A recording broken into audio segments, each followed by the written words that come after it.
साथियों नमस्कार। आज हम आपसे यहाँ अलंकारों पर बात करने वाले हैं। काव्य में अलंकार अत्यंत महत्वपूर्ण विषय वस्तु है। रस, छंद और अलंकार ये काव्य के अत्यंत महत्वपूर्ण तत्व माने जाते हैं। जैसा मैं आपको बताने वाला हूँ, ये अलंकारों की चर्चा बहुत प्राचीन काल से ही हो रही है काव्य में। इसका सर्वप्रथम उल्लेख अगर हम देखें तो भरत मुनि ने अपने काव्य शास्त्र नाट्य शास्त्र में किया है। नाट्य शास्त्र में उन्होंने 4 अलंकारों की बात की है, जिसमें से उपमा, रूपक, दीपक और यमक, ये 4 अलंकार उन्होंने चर्चा की है अपने नाट्य शास्त्र में। अगर इसके वर्णन की बात हम करें तो ये सबसे पहले हम देखते हैं कि ऋग्वेद में भी मंत्रों में इसका वर्णन मिलता है और काव्यशास्त्रीय रूप में इसका सर्वप्रथम उल्लेख यास्क ने अपने निरुक्त में किया है। अलंकार एक व्यवस्थित संप्रदाय के रूप में 6वीं शताब्दी में आचार्य भामा के द्वारा आरंभ किया जाता है।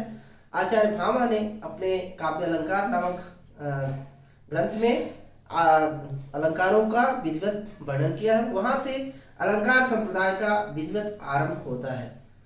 भामा, दंडी, रुद्रट, जयदेव, अप्पय दीक्षित आदि अनेकानेक संस्कृत के प्रकार विद्वानों ने अलंकार पर चर्चा की है।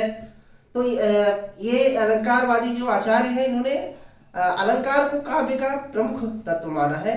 ये अलंकार को काव्य की आत्मा मानते हैं।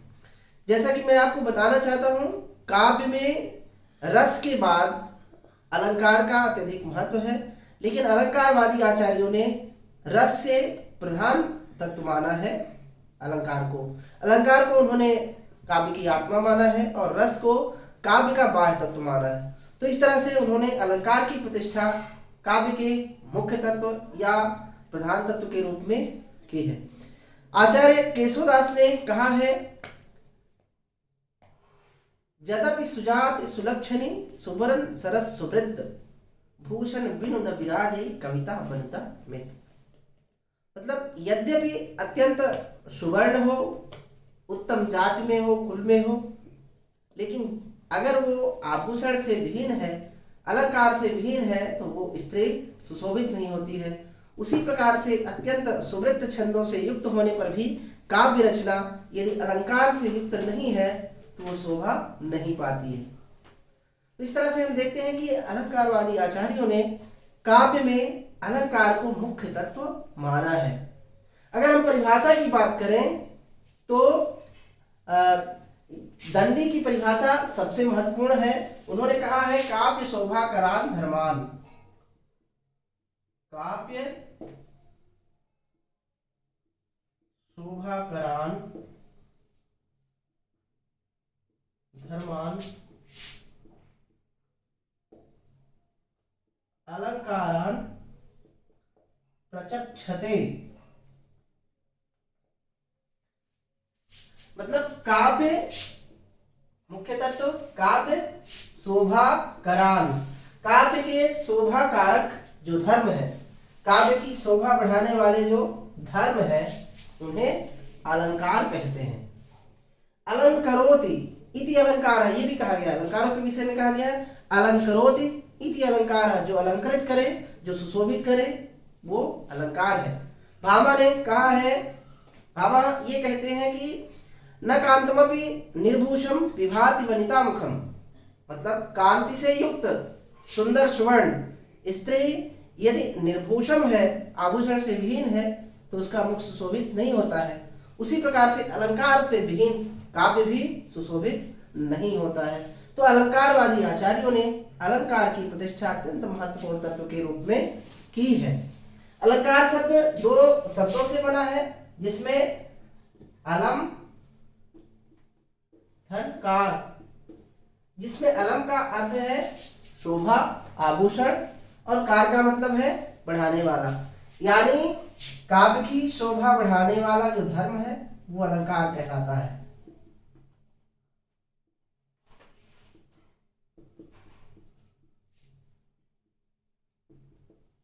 काव्य की शोभा बढ़ाने वाला धर्म अलंकार है। इस तरह से हम देखते हैं कि अलंकार काव्य का आंतरिक तत्व न होकर के हम इसे बाह्य तत्व के रूप में देख सकते हैं, पर ये अलंकारवादी आचार्यों की दृष्टि से प्रधान तत्व माना गया है। बाद के आचार्यों ने, चाहे वो केशवदास हो, उन्होंने भी, और उसके बाद भी देव ने और आचार्य रामचंद्र शुक्ल ने भी अलंकारों पर चर्चा की है।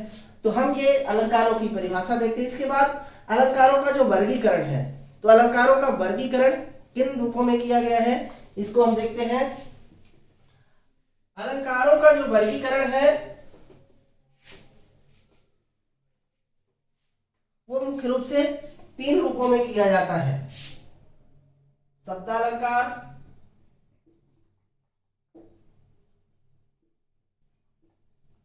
दूसरा है अर्थालंकार,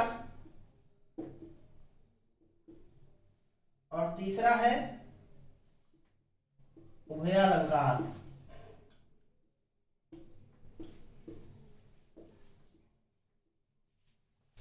जैसा कि हमने आपको आरंभ में ही बताया है कि आचार्य भरत मुनि ने अपने नाट्यशास्त्र में अलंकारों के 4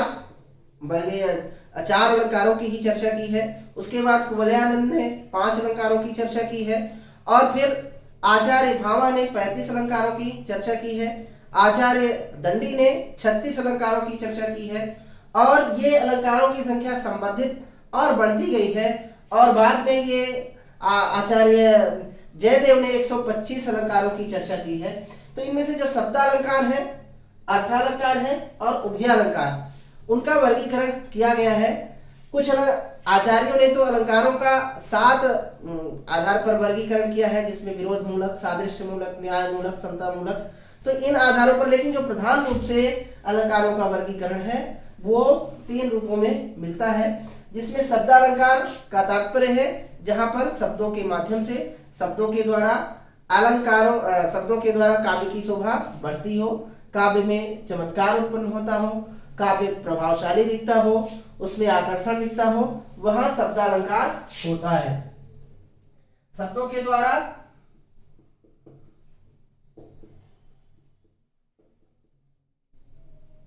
द्वारा काव्य में चमत्कार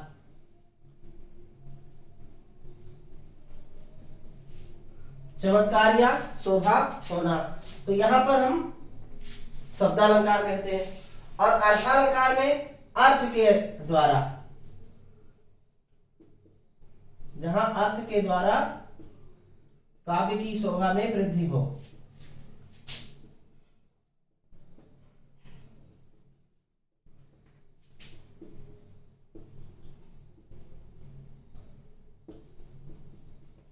तो जहां का अर्थ के आधार पर काव्य में शोभा की वृद्धि हो, वहां अर्थालंकार होता है। इसमें हम ये देख सकते हैं कि जो अर्थालंकार है, इसमें यदि हम उस शब्द का, जिस शब्द के अर्थ के द्वारा काव्य की शोभा बढ़ रही है, काव्य में चमत्कार उत्पन्न हो रहा है, उस शब्द के हम पर्यायवाची का भी इस्तेमाल करेंगे तो इसका कोई परिवर्तन नहीं होगा। लेकिन शब्दालंकार में हम उस शब्द के पर्यायवाची का प्रयोग नहीं कर सकते हैं।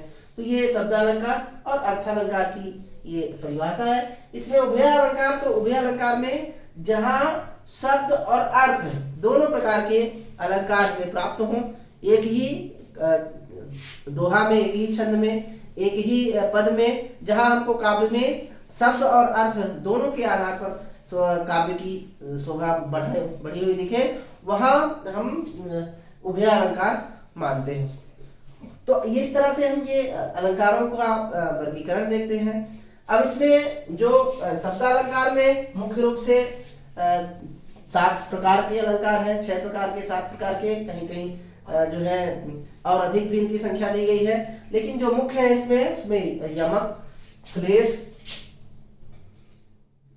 यमक, श्लेष, अनुप्रास, ये इनमें प्रमुख है। इसके अलावा पुनरुक्ति, प्रकाश, वक्रोक्ति, तो ये इसमें शब्दालंकार में है। अर्थालंकार में इनकी संख्या शताधिक है, सैकड़ों संख्या है अर्थालंकार में, जिसमें मुख्य रूप से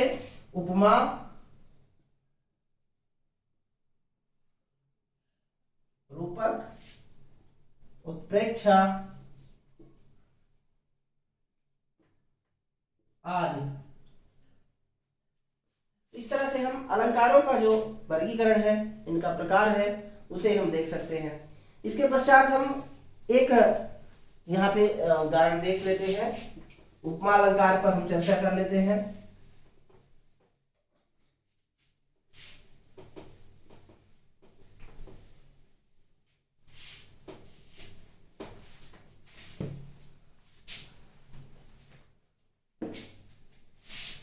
उपमा अलंकार पर हम बात करेंगे। यहाँ उपमा में जहां उपमेय और उपमान, उपमेय की तुलना उपमान से की जाए, काव्य में जिस स्थान पर उपमेय की तुलना उपमान से की जाए वहां उपमा अलंकार होता है। इसमें जैसे हम एक उदाहरण लेते हैं, पीपर पात। पीपर पात सरिस मन डोला।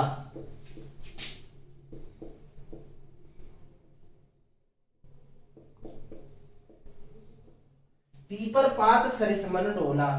यहां पर जो पीपर का पात है उसके समान मन डोल रहा है।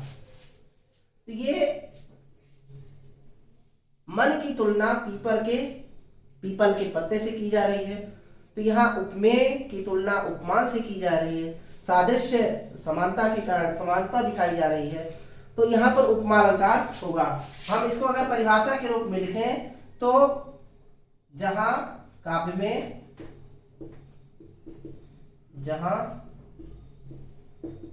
में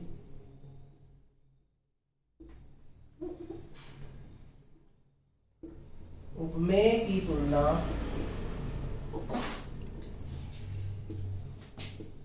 उपमान से की जाए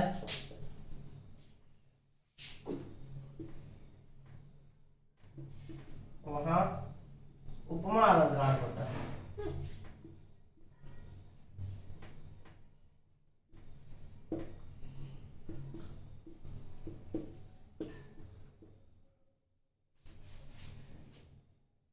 काव्य में उपमेय की तुलना उपमान से की जाए वहां उपमा अलंकार होता है। तो ये उपमेय और उपमान का यहाँ पे दो चीजें निश्चित रूप से आपको ध्यान रखनी है। इसमें उपमा के 4 अंग होते हैं, उनको भी मैं बता देता हूं आपको। उपमा के अंग, उपमा के 4 अंग होते हैं, जिसमें उपमेय है,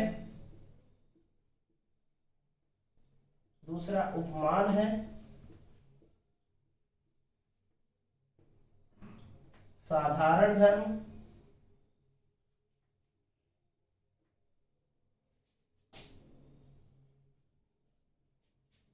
और वाचक शब्द।